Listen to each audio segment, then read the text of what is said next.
ગામમાં પશુની બુદ્ધિ જેવા લોકો રહેતા હતા.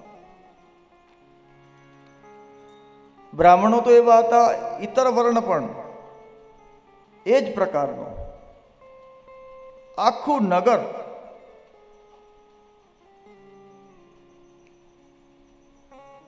ખોટા રસ્તે ચાલવા વાળું.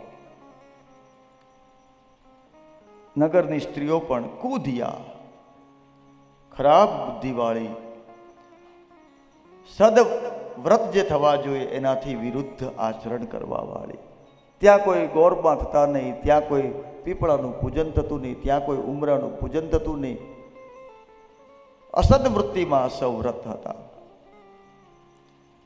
હવે એ ગામમાં એક બ્રાહ્મણ રહે છે, એનો પરિચય આપ્યો છે. એવમ કુજન સંવાસે ગ્રામે બાષ્કલ સંગીતે તત્રેકો બિંદુગો નામ વિપ્ર આસીન મહાધમ. આ નગરમાં આ કુજનોની વચ્ચે એક, આ બાષ્કલ નગરના કુજનોની વચ્ચે એક બિંદુક નામનો બ્રાહ્મણ રહે છે. પણ એ બ્રાહ્મણ કેવો છે? વિપ્ર મહાઅધમ. કાલે અધમ કીધા હતા, પરિચય આપ્યો હતો. ત્યારે કાલે એક બ્રાહ્મણ દેવતાનો પરિચય આપ્યો હતો, દેવરાજ બ્રાહ્મણ, મહાન અધમ. અધમ કીધો, આને મહાઅધમ કીધો. બ્રાહ્મણને તો હંમેશા સત્કારથી જ બોલાવવા, બ્રાહ્મણનું ક્યારેય જીવનમાં અપમાન ન કરવું.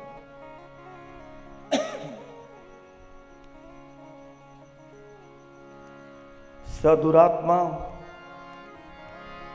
મહાપાપી કુદારો કુમાર ગધ.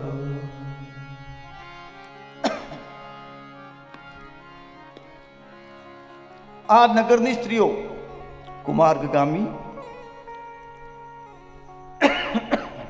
હવે આ બ્રાહ્મણનું લગ્ન થયું.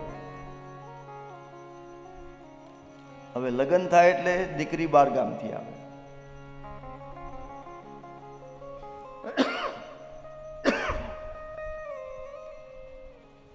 સ્ત્રીનું નામ છે ચંચુલા. સ્વપત્નીમ ચંચુલા નામં હિ ત્વામ નિત્યમ સુધર. બહારથી આવેલી આ સ્ત્રી ખૂબ સુંદર, વિચારોવાળી, દેખાવડી, માતા પિતાના શબ્દોને આધીન જીવન જીવીને વ્રત અને તપ કરીને આ સ્ત્રી આવી હતી. પણ આવી ગયા ખોટા લોકોની વચ્ચે. એટલે ધીરે ધીરે એણે પ્રયાસ કર્યો પોતાના ધર્મને બચાવવાનો.